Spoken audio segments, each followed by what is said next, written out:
15મી August પછી વાતાવરણમાં પલટો આવશે, એક નવી સિસ્ટમ બની રહી છે, શું કહેશો? હવે આ એક ગેપ પછી ફરીથી એક વરસાદનો નવો રાઉન્ડ આવે તેવી પૂરેપૂરી સંભાવનાઓ દેખાઈ રહી છે. 16 થી 24 ઓગસ્ટમાં ગુજરાતના અનેક જિલ્લાઓને ગમરોડી નાખશે અને ભારેથી અતિ ભારે વરસાદ વરસવાની સંભાવનાઓ છે. ખેડૂતો માટે આ સારા સમાચાર ગણી શકાય. ભાવિકભાઈ, અહીંયા હવે ખેડૂતોએ ક્યાંય ચિંતા કરવાની જરૂર નથી. બંગાળની ખાડીની અંદર એક સિસ્ટમ બની છે અને એ સિસ્ટમ ગઈકાલે 13 ઓગસ્ટના રોજ મૂવમેન્ટ કરવાનું એને ચાલુ કર્યું છે. ગઈકાલથી આજે 14 તારીખે બપોરે જ્યાં સુધી 1 વાગ્યા સુધીનું અમારું પ્રિડિક્શન છે અને આ લો પ્રેશર છે દક્ષિણ ગુજરાત, સૌરાષ્ટ્ર અને કચ્છના ભાગો ઉપરથી અરબ સાગરમાં આગળ પશ્ચિમ દિશામાં આગળ વધે તેવી શક્યતાઓ છે, જેને કારણે 5 થી લઈને 8 દિવસ સુધી રાજ્યના અલગ અલગ વિસ્તારોમાં વરસાદો પડતા રહેશે.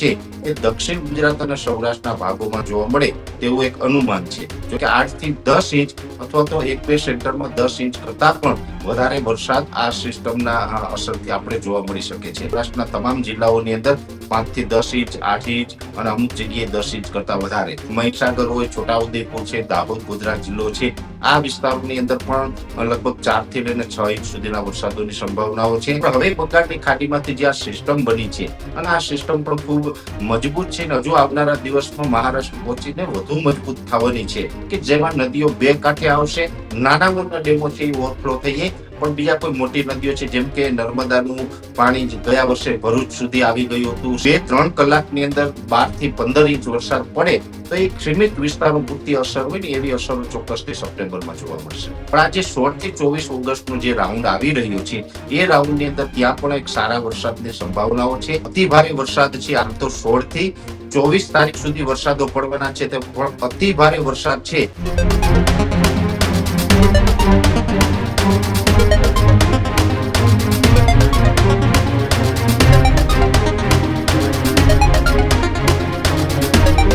નમસ્કાર, આપ જોઈ રહ્યા છો ન્યૂઝ રૂમ અને આપની સાથે હું છું ભાવિક. મારી સાથે સ્ક્રીન પર તમને હવામાન નિષ્ણાંત પરેશ ગોસ્વામી દેખાઈ રહ્યા છે અને આજે વાત એ હવામાનની કરવી છે, વરસાદની કરવી છે.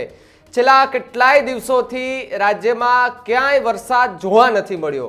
જોકે વરસાદી વાતાવરણ જોવા મળે છે, કાળા ડિબાંગ વાદળો દેખાય છે, પરંતુ વરસાદ નથી પડતો. અને પહેલા પણ હવામાન નિષ્ણાંતો અને હવામાન વિભાગ એમના દ્વારા જે આગાહી કરવામાં આવી હતી કે આગામી હવે વરસાદ એ 15મી ઓગસ્ટ પછી એ નવી સિસ્ટમ બને છે, તેને કારણે એ ફરી એકવાર વરસાદી રાઉન્ડ શરૂ થશે. ત્યારે પરેશ ગોસ્વામી છે, એમની પાસેથી જ હવે આ નવી સિસ્ટમ જે બની છે તેને લઈને આખી વાત ને વિગત સમજવી છે. પરેશભાઈ, સ્વાગત છે પહેલા તો ન્યૂઝ રૂમ પર આપનું. જી નમસ્કાર.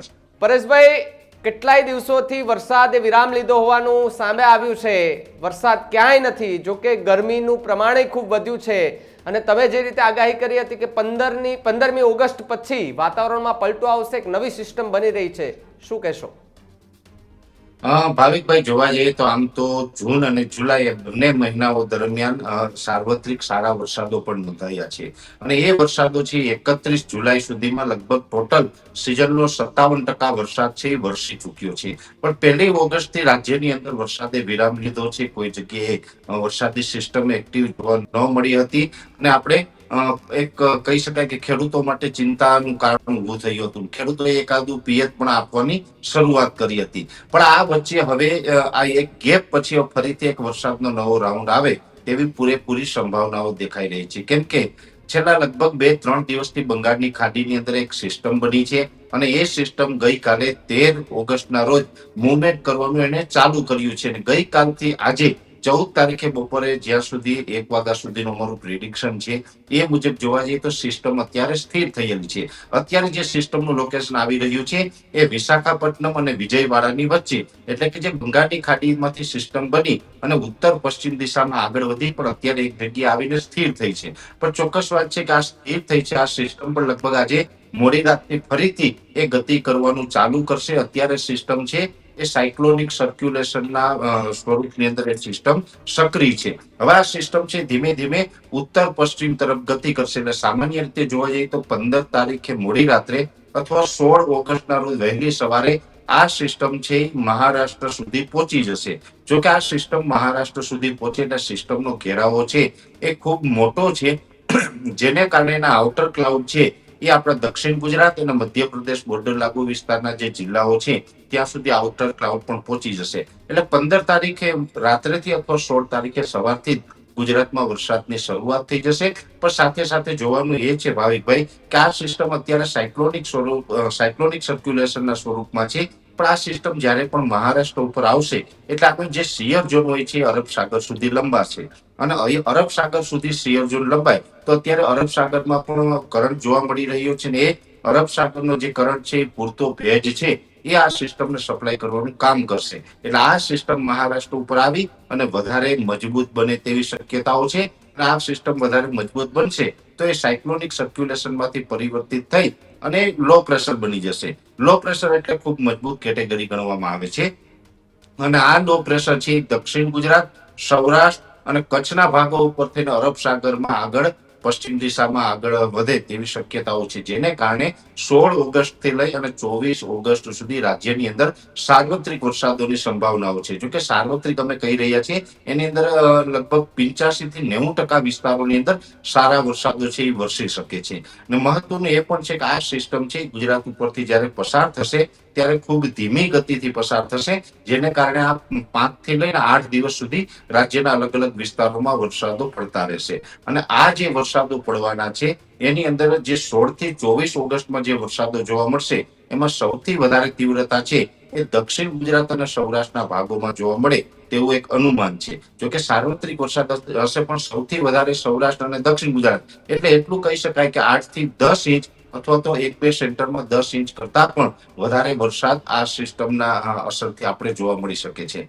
બીજા નંબરમાં જોવા જઈએ તો કચ્છ જિલ્લો આમ તો વિસ્તારની દ્રષ્ટિએ ખૂબ મોટો છે ભાવિકભાઈ. અને આ વર્ષે 2025ના ચોમાસામાં કચ્છની અંદર વરસાદનું પરફોર્મન્સ ખૂબ નબળું જોવા મળ્યું છે. પણ આ સિસ્ટમને કારણે ત્યાં પણ 3 થી લઈને 5 ઇંચ સુધીના વરસાદો જોવા મળે તેવી શક્યતા હાલ પૂરી દેખાઈ રહી છે. કેમ કે જે રીતે આ સિસ્ટમ છે એ મહારાષ્ટ્ર ઉપરથી ઉત્તર પશ્ચિમમાં આગળ વધશે એટલે કચ્છને ખૂબ સારી એવી અસર થશે. અને આમ જોવા જઈએ તો આ વર્ષે ઓલ ઓવર ગુજરાતમાં સૌથી નબળા કોઈ જિલ્લા હોય તો એ 2 જિલ્લા છે. એક છે કચ્છ અને બીજો છે ગીર સોમનાથ. જોકે ગીર સોમનાથ માટે પણ સારા સમાચાર છે કે 2025ના ચોમાસામાં અત્યાર સુધી કોઈ સારો વરસાદ જોવા નથી મળ્યો. પણ આ સિસ્ટમમાં ત્યાં પણ લગભગ 5 થી લઈને 10 ઇંચ સુધીના વરસાદો વરસી શકે છે. બાકી ઓલ ઓવર ગુજરાતમાં જેમાં સૌરાષ્ટ્રના તમામ જિલ્લાઓની અંદર 5 થી 10 ઇંચ, 8 ઇંચ અને અમુક જગ્યાએ 10 ઇંચ કરતા વધારે. ત્યાર પછી મધ્યપ્રદેશ બોર્ડર લાગુ વિસ્તારો છે જેમાં મહીસાગર હોય, છોટાઉદેપુર છે, દાહોદ, ગોધરા જિલ્લો છે. આ વિસ્તારોની અંદર પણ લગભગ 4 થી લઈને 6 ઇંચ સુધીના વરસાદોની સંભાવનાઓ છે. ઉત્તર ગુજરાતના તમામ વિસ્તારો હોય અરવલ્લીથી લઈ સાબરકાંઠા, બનાસકાંઠા, વાવથરા, પાટણ, મહેસાણા આ તમામ વિસ્તારોમાં 3 થી 4 ઇંચ સુધીના વરસાદો પડે એવી શક્યતાઓ છે. એટલે કે ઉત્તર ગુજરાતમાં વરસાદની તીવ્રતા થોડી ઓછી હશે પણ 3 થી 4 ઇંચ વરસાદો તો એવરેજ ત્યાં પણ જોવા મળશે. 1-2 સેન્ટરમાં કદાચ 4 ઇંચ કરતા વધારે વરસાદ જઈ શકે. બાકી ઓલ ઓવર ઉત્તર ગુજરાતમાં 3 થી 4 ઇંચ વરસાદની સંભાવનાઓ છે. એવી જ રીતે મધ્ય ગુજરાતના અમદાવાદ, ગાંધીનગર, કપડવંજ, આણંદ, નડિયાદ, વડોદરા હોય, વિરમગામ હોય આ તમામ વિસ્તારોમાં પણ 1 થી લઈને 4 ઇંચ સુધીના વરસાદો છે એ સંભવ છે. એટલે મધ્ય ગુજરાતના જે ભાગો છે એમાં સૌથી ઓછી તીવ્રતા કદાચ જોવા મળશે. છતાં પણ કોઈ સેન્ટરમાં 1 ઇંચ હશે. બાકી તો 1 થી લઈને 4 ઇંચ સુધીના વરસાદો ત્યાં પણ શક્યતાઓ છે. અને એવી જ રીતે દક્ષિણ ગુજરાતમાં પણ સારા વરસાદોની શક્યતાઓ છે. દક્ષિણ ગુજરાતમાં પણ એવરેજ 8 થી લઈને 10 ઇંચ સુધીના વરસાદો વરસી શકે છે. એટલે આ સિસ્ટમ છે એ ખૂબ મજબૂત બનવાની છે ને એ લો પ્રેશરની કેટેગરીમાં ગુજરાત ઉપરથી પસાર થશે ભાવિકભાઈ. જેને કારણે 16 થી 24 ઓગસ્ટમાં ગુજરાતના અનેક જિલ્લાઓને ગમરોડી નાખશે અને ભારેથી અતિ ભારે વરસાદ વરસવાની સંભાવનાઓ છે. આમાં પરેશભાઈ, જે પ્રમાણે ચોમાસાની શરૂઆતથી જ એક વાત એવી સામે આવી રહી હતી કે ચોમાસું આ વખતે વહેલું છે છતાંય ચોમાસું થોડું લેટ થયું અને એમાંય ખાસ કરીને જે પ્રમાણે વરસાદ પડવાની જે સંભાવના હતી કે વરસાદ આ પ્રકારનો પડવાનો છે એમાં પણ ક્યાંક એ વરસાદની કચાશ જોવા મળી છે. ઘણા આ છેલ્લા કેટલાય દિવસોથી અલગ અલગ વિસ્તારની વાત કરીએ તો ક્યાંય વરસાદ છે જ નહીં. ભલે વરસાદી માહોલ દેખાય, કાળા ડિબાંગ વાદળો પણ દેખાય, પરંતુ વરસાદ નથી પડતો. જેને લઈને ખેડૂતો પણ ચિંતામાં મુકાયા હતા કે જો આ વરસાદ નહીં પડે તો અમારો જે વાવેતર અમણે જે કર્યું છે એ વાવેતર ક્યાંક નિષ્ફળ ન જાય તો. ભાવિકભાઈ એમાં એવું છે, આમ જોવા જઈએ તો વરસાદ ત્યારે જ આવે કે કોઈ વરસાદી સિસ્ટમ એક્ટિવ થાય. મોટા ભાગે વરસાદી સિસ્ટમ છે કાં તો પછી અરબ સાગરમાં બને અથવા તો બંગાળની ખાડીમાં બને. જોકે આ વર્ષે 2025ના ચોમાસા દરમિયાન મોટા ભાગની સિસ્ટમો છે બંગાળની ખાડીમાંથી ક્રિએટ થઈને આપણા તરફ આવી છે. અરબ સાગરની વાત કરવા જઈએ તો અરબ સાગરમાં ચાલુ વર્ષે માત્ર એક સિસ્ટમ બની હતી, જે સિસ્ટમ છે એ 13 જૂનના રોજ બની હતી અને એ સિસ્ટમ ઉત્તર તરફ ગતિ કરી રાજસ્થાન સુધી ગઈ હતી અને જેની અસરને કારણે 16 થી 20 જૂન દરમિયાન આપણે વરસાદો જોવા મળ્યા હતા. એટલે અરબ સાગરમાં માત્ર એક સિસ્ટમ બની છે, ત્યાર પછી કોઈ સિસ્ટમ બની નથી. તમામ સિસ્ટમો છે બંગાળની ખાડીમાંથી આવતી હતી, પણ વચમાં હમણાં જે 15 દિવસનો જે આ ગેપ છે 1 થી 15 ઓગસ્ટનો, એ દરમિયાન કોઈ સિસ્ટમ બંગાળની ખાડીમાં પણ ન બની ને અરબ સાગરમાં પણ ન બની, જેને કારણે આપણે વરસાદો જોવા નથી મળ્યા. રહી વાત જે વાદળછાયા વાતાવરણની, ઘણી જગ્યાએ માહોલ એવો જોવા મળતો હોય, વધારે પડતા ઘાટા વાદળ હોય ત્યારે ક્યારેક આપણે લાગતું હોય કે આ વરસાદ છે, 1-2 દિવસમાં લગભગ સારો એવો વરસાદ થશે, પણ એ ન થવાનું કારણ એવું હોય છે કે વરસાદની સિસ્ટમ હોય તો એ થોડીક નીચેના લેવલ ઉપરથી પસાર થતી હોય. અત્યાર સુધી જે વાદળો હતા એ 500 HPA લેવલે હતા. 500 HPA લેવલે એટલે હાઈ લેવલના વાદળ કહેવાય, ઊંચા વાદળો કહેવાય. જમીનથી 5 કિલોમીટરની ઊંચાઈ એટલે 500 HPA લેવલ, બરાબર છે. માનો કે કોઈ 700 HPA લેવલથી સિસ્ટમ પસાર થાય તો એ જમીનથી 3 કિલોમીટરની ઊંચાઈનું અંતર ગણવામાં આવે છે. હવે મોટા ભાગની જે સિસ્ટમો છે અતિ ભારે વરસાદના રૂપમાં અસર કરતી હોય છે, ત્યારે એ સિસ્ટમ ખૂબ નીચી આવતી હોય છે. એ સિસ્ટમ છે 850 HPA લેવલે આવે છે અને 850 HPA લેવલ એટલે 900 મીટરનું અંતર જમીનથી ઉપરના ભાગે થતું હોય છે. એટલે સિસ્ટમો છે ને એ જયારે 750 HPA લેવલ કે 850 HPA લેવલ થી પસાર થાય ત્યારે જ આપણે વરસાદો આવતા હોય છે. જયારે 500 HPA લેવલ કોઈ વાદળો હોય તો એ આપણે વાદળછાયા વાતાવરણના રૂપમાં અસર કરે, એ વરસાદના રૂપમાં અસર ન કરી શકે. એટલે અત્યાર સુધી જે વાદળો હતા એ હાઈ લેવલના હતા, એ 500 HPA લેવલના વાદળ હતા, જેને કારણે આપણે વરસાદ નથી પડ્યો. પણ હવે બંગાળની ખાડીમાંથી જે આ સિસ્ટમ બની છે અને આ સિસ્ટમ પણ ખૂબ મજબૂત છે અને હજુ આવનારા દિવસમાં મહારાષ્ટ્ર પહોંચીને વધુ મજબૂત થવાની છે. એટલે આ સિસ્ટમના કારણે ચોક્કસથી વરસાદ થશે. એટલે હવે ખેડૂતો માટે આ સારા સમાચાર ગણી શકાય. ભાવિકભાઈ, અહીંયા હવે ખેડૂતોએ ક્યાંય ચિંતા કરવાની જરૂર નથી. આ સિસ્ટમને કારણે તો 5 થી લઈને 8 દિવસ વરસાદો પડવાના છે, પણ હવે સપ્ટેમ્બર મહિના દરમિયાન આપણે ફરીથી અરબ સાગર પણ સક્રિય થવા જઈ રહ્યું છે. અત્યાર સુધી ભલે અરબ સાગરમાં એક જ સિસ્ટમ બની છે ચાલુ વર્ષમાં, પણ હવે સપ્ટેમ્બર મહિનો અરબ સાગર સક્રિય થશે સપ્ટેમ્બરમાં, એટલે ચોક્કસથી ઓલ ઓવર સપ્ટેમ્બરમાં એટલે કે 30 સપ્ટેમ્બર સુધી સારા વરસાદો ગુજરાતને આપતું રહેશે અને એકંદરે આપણે ડેમો ભરાઈએ, કુવા અને બોરમાં નવા પાણી આવીએ, એ પ્રકારના વરસાદો છે આગળ ઉપર પણ થવાના છે. એટલે ખેડૂત માટે હવે પછીના દિવસો છે એ સારા ગણી શકાય. પરેશભાઈ, પૂર જેવી સ્થિતિ સર્જાય તેવો વરસાદ પડે કે કોઈ એવી આગાહી? આમ જોવા જઈએ તો જે ગત વર્ષની વાત કરવા જઈએ તો અમે જે વાર્ષિક કાર્યક્રમો મૂકતા હોય છે એમાં પણ અમે ઉલ્લેખ એપ્રિલ મહિનામાં કરેલો હતો. જો કે અત્યારે 1 થી 15 ઓગસ્ટમાં જે ગેપ આવ્યો એનું પણ અમે એપ્રિલ મહિનામાં જે એનાલિસિસ કરીને બતાવ્યું હતું કે આ એક ગેપ ઓગસ્ટ મહિનામાં આવી શકે છે. ઓગસ્ટ મહિનામાં ચોમાસુ પાકને એકાદું પાણી આપવું પડશે. પણ જે પૂર જેવી સ્થિતિ કે અતિવૃષ્ટિની વાત છે તો મેં 1-2 સેન્ટરની અંદર કદાચ સપ્ટેમ્બરમાં અતિ ભારે વરસાદને કારણે ક્યાંક પરેશાની થઈ શકે. જે ગયા વર્ષે આપણે અલગ અલગ વિસ્તારોની અંદર મોટી નદીઓમાં જે મોટા પૂર આવ્યા હતા, ડેમો ઓવરફ્લો થયા હતા, આટલી બધી શક્યતાઓ ન ગણી શકાય. પણ ચોક્કસની વાત છે કે જ્યારે પણ સપ્ટેમ્બર મહિનામાં જ્યારે અરબ સાગર સક્રિય થશે એટલે સૌરાષ્ટ્ર અને દક્ષિણ ગુજરાતના અનેક ભાગો એવા હશે, અનેક જિલ્લાઓ એવા હશે કે જેમાં નદીઓ બે કાંઠે આવશે. નાના મોટા ડેમો છે એ ઓવરફ્લો થઈ જાય, પણ બીજા કોઈ મોટી નદીઓ છે જેમ કે નર્મદાનું પાણી ગયા વર્ષે ભરૂચ સુધી આવી ગયું હતું, સિટીમાં પાણી ફરી વળ્યા હતા, આવી પરિસ્થિતિનું નિર્માણ નથી થવાનું. એટલે એ આપણા માટે સારા સમાચાર ગણી શકાય કે આ વર્ષે એવડા કોઈ મોટી અતિવૃષ્ટિ નહીં થાય. પણ નાના મોટી અતિવૃષ્ટિ જેને કહી શકાય કે કોઈ વિસ્તારની અંદર 2-3 કલાકની અંદર 12 થી 15 ઇંચ વરસાદ પડે તો એ સીમિત વિસ્તારો પૂરતી અસર હોય ને એવી અસરો ચોક્કસથી સપ્ટેમ્બરમાં જોવા મળશે. પરેશભાઈ, એક વાત એ પણ કે કચ્છનો જે વિસ્તાર છે ત્યાં સૌથી ઓછો વરસાદ પડ્યો છે, તો આગામી દિવસોમાં કચ્છની આસપાસના જે વિસ્તારો છે ત્યાં કોઈ સારો એવો વરસાદ પડે તેવી કોઈ સિસ્ટમ કે તેની ત્યાં અસર થઈ શકે તેવી સંભાવના? ભાવિકભાઈ, કચ્છ જિલ્લાની અંદર ચાલુ વર્ષે એમાં પણ ખાસ કરીને જુલાઈ મહિનામાં જે વરસાદો વરસ્યા હતા એમાં જે દરિયાઈ કાંઠાના ભાગો છે એમાં થોડીક ઠીકઠાક પરિસ્થિતિ હતી કે એકદમ દુષ્કાળ જેવી પરિસ્થિતિ ન હતી.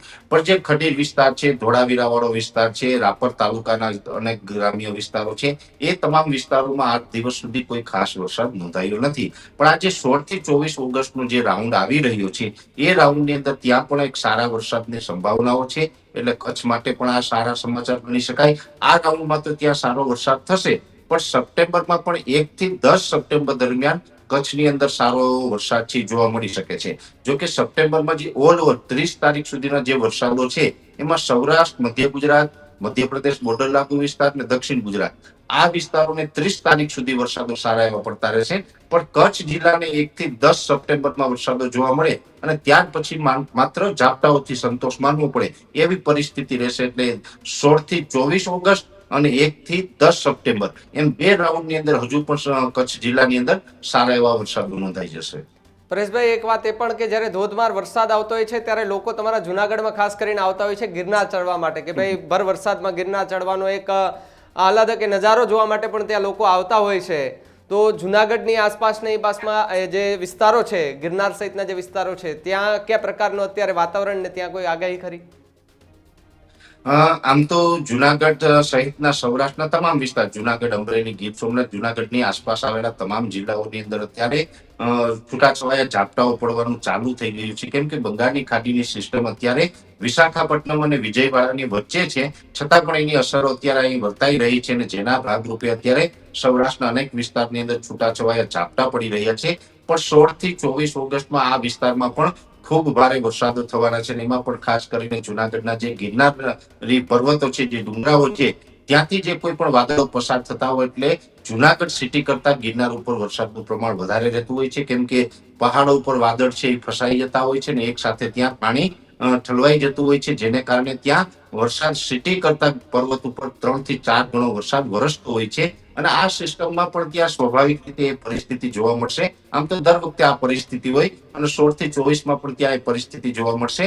અને ગિરનાર ઉપર આમ કહી શકાય કે અત્યારે પણ પ્રકૃતિ છે એ સોળે કળાએ ખીલી છે અને હવે વરસાદ પડશે એટલે ત્યાંનો નજારો છે એ લગભગ ઉત્તર ભારતના પહાડી પ્રદેશો હોય, જેમ કે જમ્મુ કાશ્મીર હોય, હિમાચલ પ્રદેશના જે ભાગો છે, એમાં જે કુદરતી જે નજારો જોવાનો આપણે આનંદ આવે છે એવો જ આનંદ અત્યારે આવી રહ્યો છે ને હજુ પણ આવનારા દિવસમાં આવશે. પરેશભાઈ, એક વાત એ પણ સમજવી છે કે બંગાળની ખાડીમાંથી એક સિસ્ટમ સક્રિય થઈને એ મજબૂત બની રહી છે. તો આવી કોઈ સિસ્ટમ અરબ સાગરમાં આગામી સમયમાં બનશે ખરી કે તેની અસર સૌરાષ્ટ્ર કે આસપાસના વિસ્તારોમાં થાય એવી કોઈ સંભાવના? ભાવિકભાઈ, અત્યારે અરબ સાગર છે એ ધીમે ધીમે સક્રિય થઈ રહ્યો છે. આમ તો જૂન મહિનામાં એક સિસ્ટમ બની હતી, પછી અરબ સાગર છે સંપૂર્ણપણે નિષ્ક્રિય હતો, તેમાં કોઈ ખાસ હલચલ જોવા મળી ન હતી. પણ હવે સક્રિય થયું છે, જેને કારણે અત્યારે જે દરિયા કિનારે ઊંચા મોજા પણ ઉછળવાનું ચાલુ થઈ જશે લગભગ 24 કલાકની અંદર. એટલે સૌ પ્રથમ તો આપના માધ્યમથી માછીમાર ભાઈઓને પણ અપીલ કરું છું કે હમણાં 24-25 તારીખ સુધી દરિયો ન ખેડવો, દરિયામાં ન જવું. અત્યારે આપણે જન્માષ્ટમીનો તહેવાર પણ આવી રહ્યો છે એટલે ઘણા બધા પ્રવાસીઓ પણ દરિયાકાંઠે ફરવા જતા હોય એ મિત્રોને પણ અપીલ રહેશે કે અત્યારે દરિયાથી દૂર રહેવું, કેમ કે દરિયામાં ઊંચા મોજા ઉછળવાની પણ શક્યતાઓ છે. બંગાળની ખાડીની સિસ્ટમ આવી રહી છે, એની અસર પણ અત્યારથી વર્તાઈ રહી છે અને અરબ સાગર સક્રિય થઈ ચૂક્યો છે, જેને કારણે દરિયો તોફાની જોવા મળી શકે છે. પણ હમણાં ઓગસ્ટ મહિના દરમિયાન વરસાદની કોઈ સિસ્ટમ છે એ અરબ સાગરમાં બનવાની નથી. આ સિસ્ટમ આપણે ઉપરથી પસાર થઈ ગઈ બંગાળની ખાડીવાળી, એ પછી સપ્ટેમ્બરના પહેલા અઠવાડિયાની અંદર ધીમે ધીમે અરબ સાગરની અંદર સિસ્ટમો બનવાનું ચાલુ થશે અને પછી ઓલ ઓવર સપ્ટેમ્બર મહિના દરમિયાન એટલે કે 30 સપ્ટેમ્બર સુધી અનેક સિસ્ટમો છે અરબ સાગરમાં બનશે ને એને કારણે ગુજરાતમાં સારા વરસાદો પણ જોવા મળશે. ભાવિકભાઈ, પરેશભાઈ, છેલ્લે એક વાત એ મારે સમજવી છે કે હમણાં જ મેં સમાચારોમાં જોયું કે 17, 18 અને 19 આ 3 દિવસ રાજ્યના વિવિધ વિસ્તારોમાં વરસાદ પડે તેવી સંભાવના હવામાન વિભાગે આપી છે. તો આ 3 દિવસ એવા કયા કયા વિસ્તાર રાજ્યના કે જ્યાં ભારેથી ભારે વરસાદ થઈ શકે? ભાવિકભાઈ, આમ તો અમારા તરફથી જે અનુમાન છે એમાં તો એવું છે કે લગભગ અતિ ભારે વરસાદ છે. આમ તો 16 થી 24 તારીખ સુધી વરસાદો પડવાના છે, પણ અતિ ભારે વરસાદ છે એ 17 થી લઈને 21 તારીખ સુધી રહેશે. એટલે ત્યાં સુધી બધાએ સાવચેત રહેવું પડશે.